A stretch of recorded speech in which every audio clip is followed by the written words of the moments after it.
മുണ്ടക്കൈ ദുരന്തബാധിതരിൽ നിന്ന് EMI പിടിക്കരുതെന്ന് വയനാട് കളക്ടറുടെ നിർദ്ദേശം. ഇക്കാര്യം ആവശ്യപ്പെട്ട് ലീഡ് ബാങ്കിന് കളക്ടർ കത്തയച്ചു. ദുരിതാശ്വാസ ധനത്തിൽ നിന്ന് ബാങ്കുകൾ പണം പിടിക്കുന്നതായി മീഡിയ വൺ വാർത്തയെ തുടർന്നാണ് നടപടി.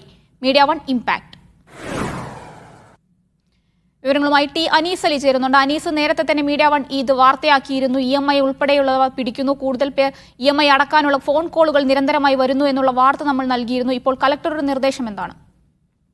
ജില്ലാ കളക്ടർ ഇന്ന് പുറപ്പെടുവിച്ചിട്ടുള്ള ഉത്തരവ് അത് ഈ ലീഡ് ബാങ്ക് മാനേജർക്ക് കത്തായി നൽകിയിട്ടുണ്ട്. അതിൽ പറയുന്നത് പ്രധാനമായും ദുരിതാശ്വാസമായി സർക്കാരിൽ നിന്ന് വിവിധ ഫണ്ടുകൾ ഈ അക്കൗണ്ടുകളിലേക്ക് എത്തുന്നുണ്ട്.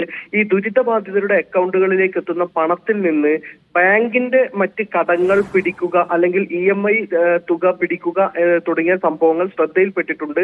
അത് ഒരു കാരണവശാലും അനുവദിക്കാനാവില്ല. മാത്രമല്ല, കഴിഞ്ഞ ജൂലൈ 30 മുതൽ അതിനുശേഷം ഇതുപോലെ ഏതെങ്കിലും പണം പിടിച്ചിട്ടുണ്ടെങ്കിൽ അത് നിർബന്ധമായും തിരിച്ച് അക്കൗണ്ടുകളിലേക്ക് ഇടണം എന്നുകൂടി അത് കളക്ടറുടെ നിർദ്ദേശത്തിലുണ്ട്, ഈ കത്തിലുണ്ട്.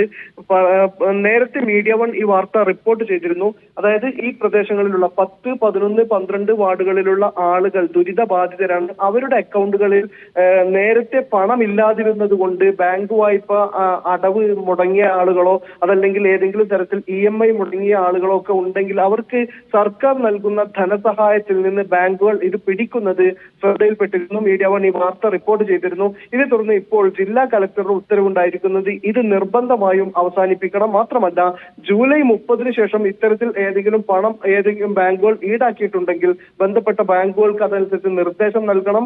ഈ തുക തിരിച്ച് അവരുടെ അക്കൗണ്ടുകളിലേക്ക് തന്നെ സമയബന്ധിതമായി ഇടണം എന്നുകൂടി കളക്ടർ ഈ കത്തിൽ ആവശ്യപ്പെട്ടിട്ടുണ്ട്. ഷഹാന, ദുരന്തബാധിതരുടെ ബാങ്ക് അക്കൗണ്ടിൽ നിന്ന് EMI തുക പിടിക്കുന്നതിനെതിരെ ഇപ്പോൾ ജില്ലാ കളക്ടർ ഉത്തരവിറക്കിയിരിക്കുകയാണ്. ടി അനീസ് അലിയാണ് വിവരങ്ങൾ നൽകിയത്.